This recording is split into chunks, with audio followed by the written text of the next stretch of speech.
శ్రీ గురుభ్యో నమః. శ్రీ మహాగణపతి నమః. జూలై 12 నుంచి ఆగస్టు 25 తారీఖు వరకు చంద్రమాను అనుసరించి గోచర రీత్యా గురువు కుజుడు యొక్క కలయిక అనేది జరగబోతుంది అన్నమాట. వృషభంలో గురువు కుజుడు యొక్క సంయోగం జరగబోతుంది. అంటే రెండు గ్రహాల యొక్క కలయిక రాబోయే 45 రోజులు, అంటే జూలై నుంచి 12వ తారీఖు నుంచి 45 రోజుల పాటు ఈ యొక్క కలయిక అనేది ఉంటుంది. ఇది ఎటువంటి ఫలితాన్ని ఇస్తుంది అనేది చూద్దాం. ముందుగా మేషరాశి వారిని చూసినట్లయితే, మేషరాశి వారి గ్రహస్థితి రీత్యా వచ్చేటప్పటికి జూలై 12వ తారీఖు ముందు వరకు జన్మరాశిలో వచ్చేటప్పటికి కుజగ్రహ సంచారం జరుగుతున్నది. కుజుడు స్వక్షేత్రంలో మరియు అదేవిధంగా మనం చూసినట్లయితే గురువు ధనస్థానంలో మంచి యోగకారకమైనటువంటి స్థానంలో ఉన్నాడు. కుజుడు తన యొక్క స్వభావరీత్యా వచ్చేటప్పుడు పాపగ్రహం కాబట్టి గురువు కుజుడు కలిసినప్పుడు మిత్రులైనటువంటి గురువు కుజుడికి స్వమిత్రత్వం అనేది ఉందన్నమాట. తద్వారా వచ్చినప్పటికీ ఇది ఈ యొక్క రాశి వారి మీద పెద్దగా ప్రతికూలతమైనటువంటి ఫలితం అయితే చూపించదు, నెగిటివ్ ఇంపాక్ట్ అయితే ఇవ్వదు. కాకపోతే ఈ రాశి వారికి వచ్చేటప్పటికి మనం చూసినట్లయితే ఇంకా గ్రహస్థితి రీత్యా తృతీయంలో ఆ యొక్క సమయానికి వచ్చేటప్పటికి తృతీయంలో రవి యొక్క సంచారం అనేది జరుగుతున్నది. ఆ యొక్క రవి యొక్క సంచారం అనేది ఆగస్టు 15వ తారీఖు వరకు ఈ యొక్క రాశి వారికి వచ్చేటప్పటికి మిథునంలో రవి యొక్క సంచారం, చతుర్థంలో వచ్చేటప్పటికి ఆగస్టులోనే వచ్చేటప్పటికి ఈ రాశి వారికి శుక్రుడు మరియు అదేవిధంగా బుధుడు యొక్క కలయిక అనేది కూడా ఉంటుందన్నమాట. ఈ యొక్క గ్రహస్థితి రీత్యా వచ్చేటప్పటికి మేషరాశి వారికి రాబోతున్నటువంటి ఆగస్టు 15వ తారీఖు వరకు చాలా అనుకూలమైనటువంటి కాలంగానే చెప్పచ్చు. అంటే పెద్దగా నెగిటివ్ ఎఫెక్ట్ అనేది ఉండదు. కాకపోతే రాశి వారికి వచ్చేటప్పటికి ముఖ్యంగా ధన సంబంధితమైన విషయాల్లో కొంచెం జాగ్రత్త అనేది అవసరం. ఎందుకంటే ధనస్థానంలోకి కుజగ్రహ సంచారం అనేది ఉన్నప్పుడు ఏమవుతుందంటే అన్నెసెసరీగా ఇన్వెస్ట్మెంట్స్ విషయంలో చాలా జాగ్రత్తగా ఉండాలి. మరియు అదేవిధంగా కుటుంబ సంబంధ బాంధవ్యాల విషయంలో చాలా జాగ్రత్తలు తీసుకొని ముందుకు వెళ్తూ ఉండాలన్నమాట. అంటే మీరు ప్రతి ఒక్కరితో కలుపుకొని ముందుకు వెళ్ళడానికి ఎక్కువగా ప్రయత్నం చేస్తున్నట్లయితే అనుకూలంగా ఉంటుంది లైఫ్ అనేది. ఆ విషయంలో ఆగస్టు 25వ తారీఖు వరకు, ఎందుకంటే కుజుడు ధనస్థానంలోనే సంచారం చేస్తుంటాడు కాబట్టి గురువుతో ఎప్పుడైతే కుజుడు కలుస్తున్నాడో ఫైనాన్షియల్గా మెల్డౌన్కి ఎక్కువగా ఎఫెక్ట్ అనేది ఇవ్వదు. ఎందుకంటే గురువు మీద ప్రభావం అనేది, ఎందుకంటే మిత్రులు కాబట్టి అంత ప్రభావం ఇవ్వదు. కాకపోతే ధనస్థానంలోకి ఎప్పుడైతే కుజగ్రహ సంచారం జరుగుతుంటుందో అది కొంచెం చెప్పుడు మాటలు వినటం, అంటే ఎవరో చెప్పారు కదా అని చెప్పి ఒక మాటలను నమ్మి మీకు కోపంతో కానీ మీరు మాట్లాడేటువంటి మాటలు కానీ కొంచెం జాగ్రత్తగా ఉండాలి. లేని పరిస్థితిలో ఇది కొంచెం ప్రతికూలంగా మారే విధంగా ఉంటుంది. ఆగస్టు 15వ తారీఖు వరకు అంతగా ప్రభావం అనేది చూపించదు. దానికి ముఖ్య కారణం వచ్చేటప్పటికి రవి తృతీయంలో ఉన్నంత వరకు ఎటువంటి ప్రభావం అనేది ఉండదు.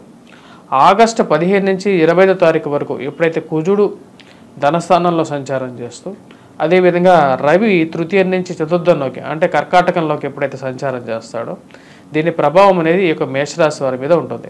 సో ఈ యొక్క 15 రోజులు, అంటే ఆగస్టు 15 నుంచి 25 రోజుల వరకు, అంటే ఆ 10 రోజులు కొంచెం జాగ్రత్తగా ఉండాలి ఈ యొక్క రాశి వారు. ముఖ్యంగా వచ్చేటప్పటికి ఎప్పుడైతే రవి చతుర్థంలోకి వెళ్తాడో అదేవిధంగా అదే సమయానికి కుజుడు కూడా ధనస్థానంలో ఉన్నప్పుడు దాని యొక్క ప్రభావం అనేది మేషరాశి వారి మీద ఉంటుంది. కాబట్టి ఆ పీరియడ్లో జాగ్రత్తగా ఉండండి ఈ యొక్క రాశివారు.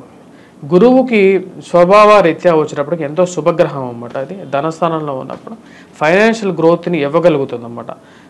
ఇప్పుడు కుజుడు ధనస్థానంలోకి వచ్చినప్పుడు ఫైనాన్షియల్ గ్రోత్ ఏదో ఆగుతుంది అని చెప్పి భయపడాల్సిన అవసరం లేదు. కాకపోతే ఖర్చు కానీ గొడవలు కానీ మాట్లాడేటప్పుడు కానీ చాలా జాగ్రత్తగా ఉండాలి ఈ మేషరాశి వారు. ఎందుకంటే వాక్కుకి ఎఫెక్ట్ అనేది మంచిగా మాటకి ఎలాగైతే గురువు అనుకూలమైనటువంటి ఫలితాన్ని ఇస్తూ ఉంటాడో కుజుడు ఎప్పుడైతే చేరతాడో కోపాన్ని పరుష వాక్కులు, అంటే కోపంతో కూడుకున్నటువంటి వాక్కులను కూడా తీసుకురాగలుగుతాడు. కాబట్టి ఈ విషయంలో జాగ్రత్తగా ఉండండి, మాట్లాడేటప్పుడు జాగ్రత్తగా మాట్లాడండి. అదేవిధంగా కుటుంబ సంబంధ బాంధవ్యాలను విషయంలో కూడా జాగ్రత్త అనేది అవసరం. వివాహ ప్రయత్న సంబంధితమైన విషయాల్లో కూడా మీరు తీసుకున్నటువంటి నిర్ణయాలను ఏవైతే ఉన్నాయో వాటి చెప్పేటప్పుడు సామరస్యంగా చెప్పడానికి, స్థిరచరాస్తుల కొనుగోలు సంబంధితమైన విషయాల్లో ముఖ్యంగా చెప్పాలంటే ఏదైనా ప్రాపర్టీ కొనేటప్పుడు కూడా 10 మంది మంచి వారిని నిర్ణయం తీసుకోండి. ఎవరో తెలియనటువంటి వారిని నమ్మి ఇన్వెస్ట్మెంట్స్ అనేది ఈ రోజుల్లో చేయదు. రాబోతున్నటువంటి 45 రోజులు అనేది కొంచెం క్రూషియల్గానే మేషరాశి వారికి అని చెప్పవచ్చు. ఎందుకంటే తర్వాత 45 రోజులు అనేది అనుకూలమైనటువంటి ఫలితాలు వీళ్ళకి వస్తాయి. కాకపోతే ఇప్పుడున్నటువంటి పరిస్థితి రీత్యా ఈ యొక్క 45 రోజుల్లో కూడా క్రిటికల్ అనేది ఇక రాశి వారికి వచ్చేటప్పటికి లాస్ట్ 10 డేస్, అది కూడా ఆగస్టు 15 నుంచి 25వ తారీఖు వరకు అనేది చాలా క్రిటికల్గా ఉంటుందన్నమాట. ఆ టైంలో రవి కూడా వచ్చేటప్పటికి చతుర్థంలోకి పోయినప్పుడు ప్రతికూలమైనటువంటి ఫలితాలు ఇస్తాడు. మొదటి ఏవైతే ఈ టైం ఏదైతే ఉందో, ఈ యొక్క నెల రోజులు ఏదైతే ఉందో, అంటే జూలై 12వ తారీఖు నుంచి 1 మంత్ అనేది చాలా చాలా ఎఫెక్టివ్గానే ఉంటుంది. ఎందుకంటే రవి మంచి స్థానంలో ఉన్నాడు కాబట్టి వృత్తిపరంగా వ్యాపారపరంగా కూడా అనుకూలంగా ఉంటుంది. 6వ తారీఖు నుంచి ఇంకా ఎంకరేజింగ్ ఎక్కువగా ఉంటుంది అన్నమాట, ఆగస్టు 6 నుంచి. ఎందుకంటే ఈ రాశి వారికి వచ్చేటప్పటికి జూలై 6 నుంచి వచ్చేటప్పటికి శుక్రుడు కూడా చతుర్థంలోకి వెళ్ళటం అనేది కూడా ఒక శుభపరిణామంగా చెప్పవచ్చు. రవికి శుక్రుడికి అంత యోగ్యత అనేది కలిసి ఉండదు కాబట్టి వృత్తిపరంగా వ్యాపారపరంగా కూడా అనుకూలంగా ఉంటుంది. ఎందుకంటే రవి అనుకూలమైనటువంటి స్థానంలో ఉన్నప్పుడు ఉన్నతమైనటువంటి స్థానంలో ఉన్నటువంటి వారితో సయోధ్య అనేది ఏర్పడుతూ ఉంటుంది. పేరు ప్రఖ్యాతులు కలిగినటువంటి వారితో కూడా ఒక అండర్స్టాండింగ్ అనేది, వారితో ఒక పరిచయాలు మీకు ఉంటాయి. అదే విధంగా విద్యార్థులకి అనుకూలమైనటువంటి కాలంగా కూడా చెప్పచ్చు. వృత్తిపరంగా అనుకూలంగా ఉంటుంది. ఫైనాన్షియల్లో రొటేషన్స్ సమయానికి కొన్ని ఇబ్బందులు అనేది ఎదురవుతుంటే వాడిని ఎదిరించగలిగినటువంటి సామర్థ్యం కూడా మీకు ఆ సూర్యభగవానుడు ఇవ్వగలుగుతాడు అన్నమాట. మేషరాశి వారికి అనుకూలమైనటువంటి సమయంగానే చెప్పచ్చు. వివాహ ప్రయత్న సంబంధితమైన విషయాల్లో కూడా అనుకూలమైనటువంటి సమయంగానే చెప్పవచ్చు. ఈ రాశి వారికి 6వ తారీఖు జూలై 6వ తారీఖు నుంచి కొంచెం అనుకూలత అనేది ఎక్కువగా ఉంటుంది. విద్యా సంబంధితమైన విషయాల్లో విద్యార్థులకు అనుకూలంగా ఉంటుంది. ముఖ్యంగా వచ్చేటప్పటికి రవి యొక్క అనుకూలత రీత్యా వచ్చేటప్పటికి చేపట్టబోయే ప్రతి పనులను విజయాన్ని సాధించగలుగుతారు. చిరచరాస్తుల కొనుగోలు అంటే ముఖ్యంగా ప్రాపర్టీ కన్సల్టేషన్స్లో ఇందాక చెప్పినట్టుగా మటుకు కొన్ని జాగ్రత్తలు తీసుకోవాలి. ఈ రాశి వారికి గోచర రీత్యా ఎటువంటి పరిహారాలు చేసుకోవాలి ఈ యొక్క రాశి వారు అనేది చూద్దాం. ఈ రాశి వారికి వచ్చేటప్పటికి కుజుడు ధనస్థానంలోకి ఉన్నప్పుడు ఇందాక చెప్పిన విధంగా కొన్ని ఇష్యూస్ అనేవి కూడా అరైజ్ అవుతూ ఉంటాయి. వాటిని వీరు అధిగమించాలి అంటే ముఖ్యంగా వీరు చేయాల్సింది వచ్చేటప్పటికి సుబ్రహ్మణ్యేశ్వర స్వామిని పూజించవచ్చు. లేని పక్షంలో వీరు హనుమంతుడి యొక్క సింధూరాన్ని కూడా ధరించినట్లయితే అనుకూలమైనటువంటి ఫలితాలు ఎక్కువగా పొందడం అనేది జరుగుతుంది.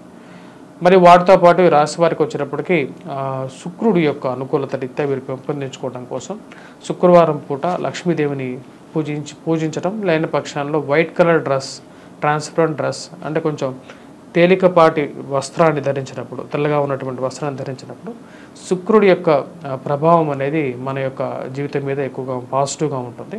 ఇక రాశి వారికి వచ్చేటప్పటికి రియల్ ఎస్టేట్ సంబంధితమైన విషయాల్లో కొన్ని స్తబ్దత అనేది ఉంటుంది. రియల్ ఎస్టేట్ వ్యాపారస్తులు ఎవరైతే ఉంటారో వారు ముఖ్యంగా వచ్చేటప్పటికి రియల్ ఎస్టేట్ వ్యాపారంలో కొన్ని అభద్రతా భావాలు అనేవి ఉంటాయి. అదేవిధంగా కుటుంబ సంబంధ బాంధవ్యాల్లో ఇందాక చెప్పినట్టుగా కూడా ఎక్కువగా వివాహాల్లో కొన్ని డిస్టర్బెన్స్ కూడా కలగడానికి ఆస్కారం అనేది గోచరిస్తున్నది. ఈ యొక్క విషయానికి వచ్చినప్పటికీ ముఖ్యంగా కుజుడు ధనస్థానంలో ఉన్నప్పుడు ఈ యొక్క విషయంలో కొద్ది జాగ్రత్తలు అనేది కూడా తీసుకొని ఉండటం అనేది చాలా ముఖ్యం. మరి అదేవిధంగా ఎవరో తెలియనటువంటి వారిని నమ్మి ముందుకు వెళ్ళటం అనేది ఎప్పుడు చేయొద్దు. స్టాక్ మార్కెట్లో స్పెక్యులేషన్స్లో ఇన్వెస్ట్మెంట్స్ విషయంలో కూడా వచ్చేటప్పటికి కొన్ని జాగ్రత్తలు తీసుకోండి. ఎందుకంటే మోసపూరితమైనటువంటి మాటలు నమ్మేటువంటి వారు మన చుట్టుపక్కలే ఉంటారన్నమాట. దొంగతనాలకి గురవడానికి కూడా అధికమైనటువంటి ఛాన్స్ అనేది ఉంటుంది. కాబట్టి ఎందుకంటే కుజుడి యొక్క అనుకూలత లేనప్పుడు ఇటువంటి నెగిటివ్ ఇంపాక్ట్ అనేది మన మీద ఎక్కువగా జరుగుతూ ఉంటుంది. సో ఆ కుజుడి యొక్క అనుకూలత రీత్యా వచ్చినప్పటికీ అనుకూలం లేనటువంటి పరిస్థితుల్లో వాటిని అధిగమించడానికి చెప్పినటువంటి పరిహారాలు అనేది కూడా చేసుకున్నట్లయితే సక్సెస్ఫుల్గా ఉంటారు. స్వస్తి.